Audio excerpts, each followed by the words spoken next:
J'ai tué ma sœur ce soir-là, non pas d'une balle dans la tempe comme dans les romans policiers à l'eau de rose, mais d'un poison lent qui ronge l'âme avant le corps. Elle m'avait volé l'héritage, le mien, celui de notre sang partagé, et en un clin d'œil, sous les dindes rôties et les rires forcés de Thanksgiving. Cette fête importée qui n'a jamais eu sa place dans notre maison normande, elle avait proclamé ma ruine comme un triomphe. Mais le vrai crime, c'était le secret qu'elle avait enterré avec nos parents.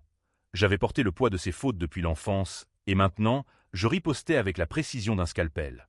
Ce n'était pas de la haine ordinaire, non. C'était une vengeance forgée dans les ombres de Rouen, où les flèches gothiques de la cathédrale percent le ciel comme des accusations divines. Ma sœur, Élise, avec son sourire de madone piégée dans un corps de vipère, avait toujours su manipuler les fils invisibles de notre famille. Et moi, Alexandre, le cadet invisible, j'avais dansé comme une marionnette jusqu'à ce que les fils se tendent trop. Les lumières tamisées de la salle à manger dansaient sur les murs tapissés de velours rouge, vestige d'un passé bourgeois que nos parents s'étaient échinés à préserver. Thanksgiving, ce rituel américain que maman avait adopté après son mariage avec un geai repenti de la libération, un caprice exotique dans notre Normandie pluvieuse. L'air embaumait le gibier et le vin de Bordeaux, mais sous la table, mes ongles s'enfonçaient dans mes paumes jusqu'au sang. Élise, assise en face de moi, leva son verre avec une grâce feinte, ses yeux verts pétillants d'une malice que seuls les traîtres maîtrisent. « À la famille !» lança-t-elle, sa voix sucrée comme le sirop d'érable qu'elle avait insisté pour importer. Papa hocha la tête, distrait par son arthrite qui le faisait grimacer, tandis que maman, avec ses boucles grisonnantes, essuyait une larme de fierté. Ils étaient vieux, usés par des décennies de regrets. La ferme vendue trop tôt, les dettes accumulées pour payer mes études de droit que j'avais abandonnées pour. Pourquoi? Pour elle, toujours pour elle. Puis elle lâcha la bombe, comme on jette un os à un chien affamé. Les parents signent la maison pour moi. Toi tu n'as rien. Les mots tombèrent, lourds, indigestes, au milieu des rires qui s'éteignirent comme une bougie sous la pluie. Papa toussa, maman rougit, et moi? Moi, je sentis le monde basculer, le plancher de chêne sous mes pieds se muer en gouffre. La maison, cette bâtisse du XVIIe siècle à Étretat, avec ses falaises qui hurlent au vent de la Manche, c'était tout ce qui me restait. Pas l'argent, pas les bijoux de maman, juste ces murs qui avaient vu naître nos cauchemars. C'est pour ton bien, Alexandre, murmura-t-elle plus tard, dans la cuisine où les casseroles fumaient encore. Son parfum, Chanel numéro 5 volé dans le tiroir de maman, m'étouffait. Tu es instable. T. Épisode. Les parents savent. Épisode. Elle appelait ainsi les crises que j'avais endurées à sa place. À 16 ans, quand elle avait renversé la voiture de papa après une soirée arrosée avec ses amants d'un soir, un scandale qui aurait pu ruiner la réputation familiale, c'est moi qui avais porté le chapeau. J'avais avoué, pleuré, supplié. 15 jours en foyer éducatif, une cicatrice sur l'âme, et elle avait ri, dans l'ombre, en me caressant les cheveux comme une grande sœur aimante. Je sortis fumer sur la terrasse, le froid mordant mes poumons comme un avertissement. La mer, en bas des falaises, rugissait son indifférence. Pourquoi? Pourquoi moi? Toujours moi. Parce que j'étais le faible, le fils qui n'avait pas hérité de la beauté d'Élise, ni de l'ambition vorace qui la poussait à collectionner les hommes riches comme des trophées. Elle avait épousé un notaire parisien, un certain Laurent, dont les mains potelées signaient des actes qui volaient des vies. Et maintenant, elle voulait la maison pour en faire un bed and breakfast chic, un piège à touristes anglais qui paieraient pour contempler les mêmes falaises qui m'avaient vu grandir dans la misère. Je rentrai, le cœur cognant comme un tambour de guerre. Dans le couloir, je surpris leur conversation, papa et maman, voûtés par le poids des ans. Élise est stable, elle a besoin de ça pour son avenir. Alexandre. Il a ses démons. Démons. Le mot me transperça. Les démons qu'elle avait semés, nuit après nuit, quand elle rentrait ivre et me forçait à couvrir ses escapades. À 18 ans, j'avais falsifié un chèque pour elle, pour payer un avortement discret après une liaison avec un prof de fac. J'avais purgé 6 mois de sursis, et elle, une promotion, un baiser sur la joue. Je m'enfermais dans ma chambre d'enfant, les posters jaunis de Zidane et des cathédrales gothiques me narguant. Sur le bureau, le vieux journal intime d'Élise, que j'avais dérobé des années plus tôt par curiosité malsaine. Ces mots, griffonnés à l'encre violette, Alex est parfait pour ça. Il avoue tout, comme un bon petit soldat. La rage monta, acide, brûlante. Ce soir-là, sous les étoiles indifférentes de Normandie, je jurai sur la Bible familiale, celle que maman lisait en cachette, que je la détruirais. Pas d'un coup, non, d'une érosion lente, comme la mer ronge les falaises. Elle m'avait volé ma vie. Je lui volerais la sienne, pierre par pierre. Les jours suivants furent un brouillard de courtoisie empoisonnée. Je restai à Étretat, prétextant un congé sabbatique de mon boulot insignifiant de comptable à Rouen. En vérité, je fouillais. Les archives familiales, poussiéreuses dans le grenier, révélaient des lettres jaunies. Notre grand-père, un collaborateur discret sous l'occupation, avait légué la maison à parts égales. Mais Élise avait falsifié, bien sûr. Une signature imitée, datée d'il y a 5 ans, quand papa était hospitalisé pour une pneumonie. Elle avait imité son écriture, je le reconnus à la boucle trop parfaite du « E ». Laurent, son mari, était la clé. Un notaire véreux, impliqué dans des affaires de blanchiment pour des promoteurs immobiliers. J'appelai un vieil ami de fac, Julien, hacker à ses heures perdues, qui vivait dans un sous-sol parisien encombré de serveurs ronronnants. « Trouve-moi tout sur Laurent Duval », lui dis-je au téléphone, la voix rauque de tabac froid. 2 jours plus tard, un dossier numérique atterrit dans ma boîte. Des virements suspects, des contrats truqués, et au milieu, le nom d'Élise, co-signataire sur un compte offshore aux Caïmans. C'était le début. Pas de violence brute, ça serait trop facile, trop vulgaire. Non, une vengeance à la française, subtile, empoisonnée de ragots et de lois tordues. J'ouvris un compte anonyme sur un forum d'avocats en ligne, semant des rumeurs sur Duval. Notaire à Paris, spécialisé dans les successions frauduleuses. Qui a des preuves? Les réponses affluèrent comme des rats vers un festin. Un client lésé, une veuve ruinée. Je compilai, anonyme, et envoyai le tout à un journaliste du Monde, un certain Moreau que j'avais croisé lors d'un séminaire. Pendant ce temps, Élise paradait. Elle vint à la maison avec Laurent, exhibant des plans pour transformer le salon en suite nuptiale. Tu verras, Alex, ce sera magnifique. Tu pourras venir en invité, bien sûr.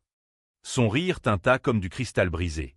Je souris, servile, et ce soir-là, je piratai son email. Merci Julien. Des messages enflammés à un amant italien, des photos compromettantes. Pas pour le plaisir, non, pour le levier. La première fissure apparut une semaine plus tard. Un appel paniqué de Laurent. Élise, on est dans la merde. Le Monde prépare un article. Je les écoutais depuis le grenier, un verre de calva à la main. Elle hurla, accusa, pleura. C'est Alexandre, je le sais. Ce petit rat. Mais comment le prouver? Elle ne pouvait pas sans admettre ses propres péchés. Je quittai Étretat pour Paris, louant un studio exigu près de Montmartre, où les artistes maudits hantaient encore les ruelles. De là, je tisse ma toile. Un faux profil sur LinkedIn, se faisant passer pour un promoteur intéressé par la maison. Chère Madame Duval, je suis prêt à offrir le double si vous signez vite. Mais d'abord, clarifions la propriété. Elle mordit, en voyant des documents falsifiés. Erreur fatale. Julien les intercepta, et hop, vers un avocat spécialisé en fraude immobilière. Les nuits étaient courtes, hantées par des rêves où Élise riait, nue sur les falaises, son corps se dissolvant dans la mer. Je buvais trop, fumais plus, mais la fureur me tenait éveillé. C'était pour la justice, me disais-je, pas pour la haine. Mais au fond, je savais, c'était pour laver l'innocence que j'avais perdue à son service. Fin du premier millier de mots. La tempête se levait, et Paris, avec ses boulevards haussmanniens, devenait mon champ de bataille. Paris en décembre est une gare impitoyable, pluies obliques qui transpercent les par-dessus, néons qui clignotent comme des mensonges, et une solitude qui s'infiltre dans les os. J'errais dans le Marais, évitant les cafés bondés où les amants se chuchotaient des serments éphémères. Mon plan avançait, méthodique, comme une sonate de Ravel, lente, puis frénétique. L'article du Monde sortit un mardi matin, titré « Le notaire des ombres, fraude et ambition ». Laurent y était dépeint en vautour, picorant les carcasses des successions. Élise n'était pas nommée, mais les initiales ED suffisaient pour les initier. Son appel arriva à midi, strident sur mon portable jetable. « Alexandre, espèce de salaud. C'est toi, hein? Tu vas payer pour ça. » Sa voix, d'habitude veloutée, craquelait comme du parchemin sec. Je laissai sonner, imaginant son visage, ce masque de porcelaine fêlé par la panique. Quand je décrochai enfin, je feignis l'innocence. « Élise? Qu'est-ce qui se passe ?» J'ai lu l'article. Pauvre Laurent. Elle cracha des insultes, un torrent de fiel normand teinté d'accent parisien a pris à coups de leçons privées. « Tu crois que tu peux me détruire? J'ai tout, l'argent, les relations. Toi, tu n'es rien. » Rien. Le mot résonnait, écho de Thanksgiving. Mais j'avais appris, le néant est une arme. Je raccrochai doucement et envoyai à Julien un nouveau fichier. Les emails d'Élise à son amant, Marco, un galeriste milanais aux mains tachées de peinture et de dettes. Trouve-moi ses coordonnées fiscales. Et ses vices. Julien, fidèle mercenaire du clavier, répondit par un émoji de crâne riant. 2 jours plus tard, Marco était endetté jusqu'au cou, impliqué dans un trafic d'œuvres volées pendant la guerre, des Picasso mineurs, mais assez pour alerter Interpol. Je contactai Marco anonymement, via un VPN roumain. Je sais pour Élise Duval. Et pour l'étoile. Coopérer, ou tout explose.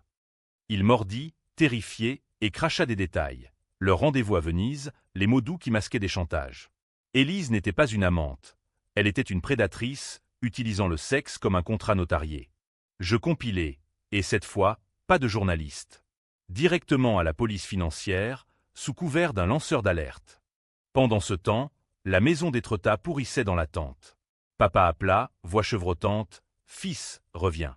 Ta sœur. Elle est dévastée. Laurent menace de divorcer. » Je promis, mais restai à Paris, où les nuits s'allongeaient en veille solitaire. Je revisitais nos souvenirs, non pour pardonner, mais pour aiguiser la lame. À 12 ans, quand elle avait incendié la grange par négligence, une cigarette mal éteinte après une fugue, c'est moi qui avais pris les coups de ceinture de papa. Pour te rendre homme, avait-il grogné, ignorant que c'était elle, la coupable, qui riait derrière la porte. La riposte d'Élise fut rapide, mal façonnée. Un matin, 2 flics frappèrent à ma porte du studio. Enquête pour diffamation. Monsieur Duval porte plainte. Des rumeurs en ligne. Je souris, serein, offrant du thé infâme. Messieurs, je suis innocent. Vérifiez mes logs. Julien avait tout effacé, traces numériques volatilisées comme fumée. Les flics partirent bredouille, mais le message était clair. Elle contre-attaquait, sournoise. Ce soir-là, je dînais seul au pied de la tour Eiffel, son éclat ironique illuminant mon assiette de steak saignant. Un texto anonyme, le mien, bien sûr, atterrit sur le portable de Laurent. Ta femme couche avec un Italien. Preuve jointe. Les photos, floues mais accablantes, firent leur œuvre. Le lendemain, le Canard enchaîné titra « Le notaire cocu et sa muse perfide ». Élise devint une célébrité du scandale, son nom circulant dans les salons parisiens comme un poison à la mode. Elle débarqua à Paris 3 jours plus tard, cognant à ma porte comme une furie biblique. Cheveux en bataille, maquillage ruiné, elle ressemblait à une sorcière normande sortie d'un tableau de Goya. « Ouvre, Alex. On doit parler. » J'ouvris, lent, et la laissai entrer dans l'étuve de mon studio. Elle s'effondra sur le lit des faits, sanglotant, « C'est la fin. Laurent me quitte, papa est furieux. Tout est ta faute. » Je m'assis en face, verre de pastis à la main, et la regardai noyer dans sa mare. Ma faute, comme l'accident de voiture, comme le chèque, comme la grange. Ses yeux s'écarquillèrent, le masque tombant. Tu sais? Bien sûr que je savais. J'avais toujours su, avalé comme une pilule amère. Depuis le début, Élise. Et j'ai porté tes croix. Pourquoi? Pour que tu me jettes comme un Kleenex usé. Elle se redressa, venimeuse, parce que tu es faible. Tu as toujours été le bouc émissaire parfait. Les parents t'aimaient plus, tu sais? Malgré tout. Alors j'ai dû. Équilibrer. Équilibrer. Le mot me fit rire, un ricanement sec qui la fit reculer. Je lui tendis un dossier, mince, imprimé à la va-vite, les preuves de la falsification de l'acte de propriété. Signe ça, Élise.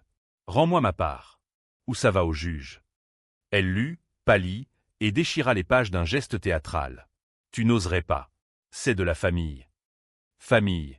Le mot sonnait faux dans sa bouche, comme un vin frelaté. La famille, c'est moi qui l'ai sauvée, à chaque fois. Toi, tu l'as vendue.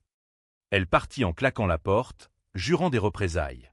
Mais j'avais déjà semé la graine suivante, un appel à papa, feignant la détresse.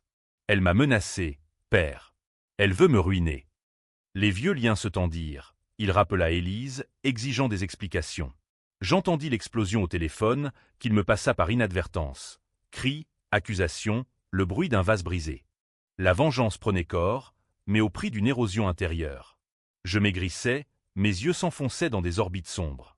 Les falaises d'Étretat m'appelaient en rêve, promettant un saut libérateur. Non, me disais-je, pas avant qu'elle paie. Julien m'avertit, attention, Alex. Elle creuse de son côté. Des contacts chez les flics. J'hochai la tête, invisible à l'écran, et intensifié. Le trafic d'art de Marco, signalé. Les comptes offshore, audités par le fisc. Noël approchait, et Paris se parait de guirlandes hypocrites. Élise m'envoya un cadeau, une cravate tachée de vin rouge, avec un mot, pour étrangler tes mensonges. Je ris, et répondis par un colis. Une photo d'elle, adolescente, ivre sur la plage, avec un mot « Souviens-toi qui a payé pour ça ». La fissure s'élargissait. Laurent déposa une demande de divorce, réclamant la moitié de la maison, ironie du sort. Élise, acculée, appela à l'aide « Alex, aide-moi ». Pour les parents. Je refusai, froid, « Trouve-toi un bouc émissaire ». Elle raccrocha, brisée, mais je sentais la tempête finale se profiler. Fin du 2e millier. Les masques tombaient, et sous eux, la pourriture. Le nouvel an 2026 s'annonçait sous un ciel de plomb, Paris engourdi par le froid qui suintait des pavés. J'avais transformé mon studio en quartier général de l'apocalypse. Murs tapissés de post-it jaunis, écran clignotant relayant les chutes d'Élise en temps réel. Julien m'envoyait des mises à jour quotidiennes. Son divorce en accéléré, ses comptes gelés, les huissiers à sa porte. Elle avait fui l'appartement haussmannien pour un hôtel miteux près de la gare du Nord, lieu de rendez-vous pour les âmes perdues. Je la pistais, non par sadisme pur, mais par nécessité. La maison d'Étretat était le cœur de tout, symbole de notre enfance volée, de promesses brisées. Papa, alité maintenant, murmurait au téléphone, « Ramène-la, fils. Réconciliez-vous. » Réconcilier? Avec la femme qui m'avait sacrifié sur l'autel de son ambition? Non. Mais j'écoutais, feignant la compassion, et notais ses faiblesses. Son arthrite empirait, maman sombrait dans une démence douce, oubliant nos noms. Élise contre-attaqua par la ruse, son domaine de prédilection. Un email arriva, mascarade d'humilité. « Alex, je sais que j'ai eu tort. Rencontrons-nous. Café de Flore, demain midi. Pour la paix. » Le Flore, bastion des intellectuels existentiels, où Sartre avait fumé ses dernières gauloises. Ironique, elle cherchait la paix dans un lieu de tourment philosophique. J'y allais, vêtue d'un manteau anonyme, et la vis, amaigrie, yeux cernés, mais encore belle, comme une fleur vénéneuse flétrie. Elle commanda un expresso, main tremblante. « J'ai signé, Alex. La maison est à toi. Moitié-moitié, comme grand-père voulait. » Elle glissa un document, authentique cette fois, Julien vérifia plus tard. Victoire? Presque. Mais ses yeux trahissaient le calcul. En échange, retire les plaintes. Oublie Marco, le fisc. Oublier. Le mot me brûla. Et le passé, Élise? Les années où j'ai saigné pour tes caprices? Elle baissa les yeux, crocodile en deuil. J'étais jeune, égoïste. Mais tu es mon frère. Le sang compte. Le sang. Oui, il comptait, épais, vengeur. Je signai, faussement, et quittai le café avec une promesse, demain, chez le notaire. Neutralité. Neutralité, mon œil. Ce soir-là, je contactai un privé, un ex-flic limogé nommé Bertrand, qui traînait dans les bars de Belleville. Suivez-la. Tout. Il hocha, scarifié par des bagarres oubliées, et livra. Élise n'avait pas capitulé. Elle complotait avec un avocat véreux, préparant une contre-attaque, annuler la signature par vice de consentement, arguant de ma folie, documentée par ses faux témoignages. La trahison, encore. Plus profonde, car masquée de larmes. Je ris, amer, et passai à l'étape suivante, la ruine totale. Via Bertrand, je découvris son dernier amant, un politicien local, député UMP aux mains baladeuses, impliqué dans un scandale de pots de vin pour des permis de construire. Élise l'avait ferré pour un prêt, promettant des faveurs intimes. Je liquais tout à Mediapart, anonyme, avec timing parfait, la veille de leur rendez-vous notarié. Le chaos éclata au petit matin. Élise m'appela, hystérique, « C'est fini. Le député me lâche, l'avocat refuse. Tu as gagné, monstre. » Monstre. Le mot plana, mais je sentis une fissure en moi. Était-ce victoire ou vide? Je raccrochai et filai à Étretat. La maison m'attendait, vent hurlant aux fenêtres, comme un deuil inachevé. Maman, dans son fauteuil, me serra la main. Où est Élise? J'inventai, en voyage. Bientôt de retour.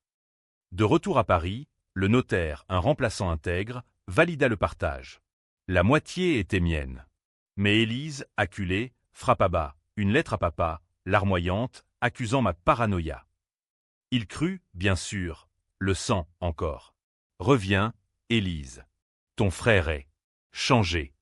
Changé. Oui, forgé dans le feu de la trahison. Le chaos trao se profila en février, sous une neige rare qui blanchit les toits de zinc. Élise organisa une confrontation familiale à Étretat. Un piège, je le sus par Bertrand. Elle y viendrait avec des preuves fabriquées, des enregistrements truqués où je confessais des vols imaginaires. Pour me discréditer, me faire passer pour le fou, et reprendre la maison entière via un juge complaisant. J'y allais armé, non d'une arme, mais de vérité.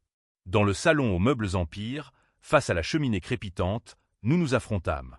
Papa, en fauteuil roulant, maman somnolente, et nous deux, jumeaux maudits d'un drame racinien. Tu m'as tout pris, Alex. Ma vie, mon mari, ma réputation. Hurla-t-elle, brandissant son dossier. Je sortis le mien, plus épais, lettres, photos, confession de Marco sous serment. Non, Élise. Tu t'es tout pris. Et moi, j'ai juste rendu la monnaie. Papa pâlit, comprenant enfin, l'accident. C'était toi? Elle s'effondra, niant, pleurant, luttant. Le moment de clémence? Peut-être. Mais la rage, cette bête aux crocs aiguisés, me guida. J'appelai les flics, pour les faux en écriture, pour les chantages. Ils arrivèrent, menottes cliquetantes, et l'emmenèrent, hurlante, « Frère, ne fais pas ça. » Papa me regarda, yeux humides, « Tu l'as détruite. » Oui. Et dans ce regard, je vis le mien, un miroir brisé. La tempête passa, laissant des ruines. Élise en garde à vue, procès en vue. Moi, héritier solitaire, veillant sur une maison hantée. Fin du 3e millier. Le pic de la lame et la descente. Mars apporta le dégel, mais pas le pardon. Étretat, avec ses falaises érodées, semblait moquer ma victoire creuse. La maison était mienne, du moins la moitié, mais les murs suintaient de silence accusateur. Maman errait dans les couloirs, appelant Élise comme un fantôme.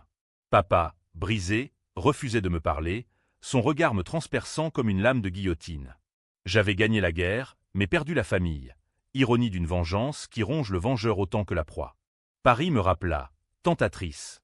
Je repris mon boulot de comptable, anonyme parmi les tours de la Défense, mais les nuits étaient des abysses. Rêve où Élise riait, son corps se tordant en falaise vivante, m'entraînant dans la mer. Je consultai un psy, un barbu freudien près du Luxembourg, qui disséquait mes pulsions édipiennes. Baliverne. C'était plus simple, j'avais libéré un démon que je ne pouvais plus enchaîner. Élise sortit de garde à vue après une semaine, cautionnée par un oncle lointain. Elle ne revint pas à Étretat. Non, elle s'installa dans un studio sordide à Dieppe, ville de pêcheurs où l'iode masque les regrets. Bertrand, mon ombre payée, la filait. Elle buvait, beaucoup, et cherchait du réconfort dans les bras d'inconnus, marins tatoués, touristes éphémères. Une chute, lente, pathétique. Je pouvais arrêter, là. Laisser la justice faire son œuvre.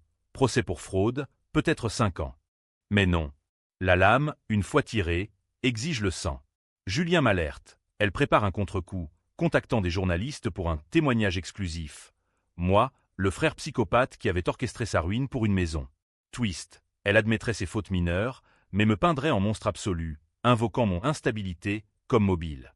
Les tabloïds mordraient « fratricide domestique en Normandie ». Je contre-attaquai, impitoyable.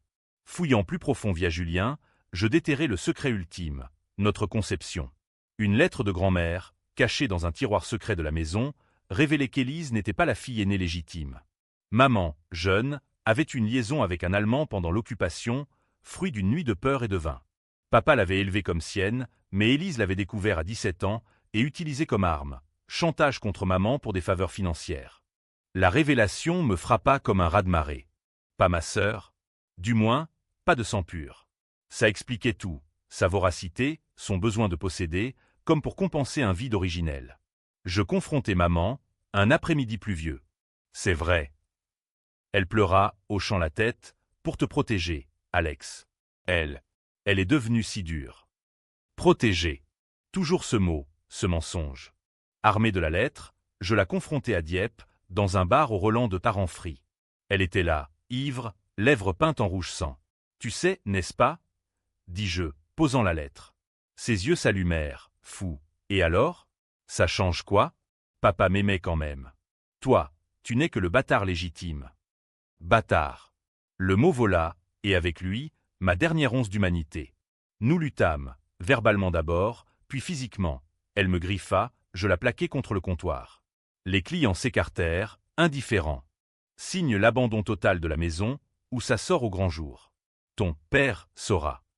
Elle rit, hystérique, il sait déjà. C'est pour ça qu'il me l'a donné. Pour apaiser sa culpabilité. Mensonge? Vérité? Peu importait. Le barman appela les flics, nous fûmes séparés. Mais le mal était fait. La presse locale titra « Drame familial à Dieppe, sœur contre frère pour un secret nazi ». Le scandale explosa, national. Élise devint la victime tragique, fille illégitime d'une guerre oubliée, trahie par un frère jaloux. Les féministes la portèrent aux nues, les conservateurs me lapidèrent. Je devins le vilain, harcelé par des tweets venimeux, fratricide en herbe. Papa appela, enfin, tu l'as tué, Alex. Moralement. Maman, en maison de retraite, ne me reconnut plus. La vengeance culmina au tribunal de Rouen, avril gris. Élise, soutenue par une armée d'avocats pro bono, plaida la fraude mutuelle. Moi, seul avec un conseil d'office, contre-attaqué avec la lettre. Le juge, un vieil hibou aux lunettes pincées, hésita. Témoignages fusèrent, Bertrand sur ses vices, Julien sur les numériques, anonymes, Marco via visioconférence, pâle depuis 1000 ans. Le verdict? Partage maintenu, mais dommages et intérêts pour elle, pour souffrance morale. Ironie, je payais pour sa douleur. Elle sortit libre, mais ruinée, assignée à résidence à Dieppe.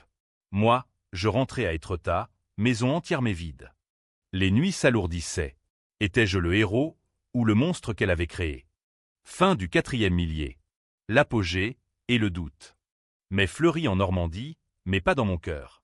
La maison d'Étretat, avec ses jardins envahis d'orties, était un mausolée. Je marchais sur les falaises, vent salé fouettant mon visage, contemplant le vide. La vengeance accomplie laissait un creux, un écho de rires absents. Papa mourut en juin, crise cardiaque, le chagrin, dirent les médecins. Son testament, la maison à nous deux, équitablement. Trop tard. Maman suivit en juillet, Alzheimer emportant ses derniers mots, « Pardonnez-vous ». Élise et moi, orphelins maudits, nous retrouvâmes aux funérailles. Une messe lugubre à la cathédrale de Rouen, orgue grondant comme un requiem. Elle arriva en noir, voilée, soutenue par des cousins lointains. Nos regards se croisèrent. Haine? Pitié? On a tout perdu, murmura-t-elle à la sortie, pluie battant les tombes. Je hochai, on s'est perdu nous-mêmes. Le twist vint comme un coup de théâtre baudelairien. Une lettre jointe au testament de papa, cachetée pour nous deux. Dedans, ses confessions. Il avait su pour l'occupation, pour Élise, et falsifié l'acte initial pour la protéger, et me punir, moi, qui l'avais confronté enfant sur ses silences. J'ai choisi la paix, pas la vérité. Pardonnez-moi. Nous lûmes, assis sur un banc mouillé, et pour la première fois, rime un rire brisé, complice. Était-ce rédemption? Non. Mais un cessez-le-feu. Nous vendîmes la maison à un couple anglais, partageant le fruit. Élise partit à Lisbonne, réinventer sa vie comme consultante en art, ironie.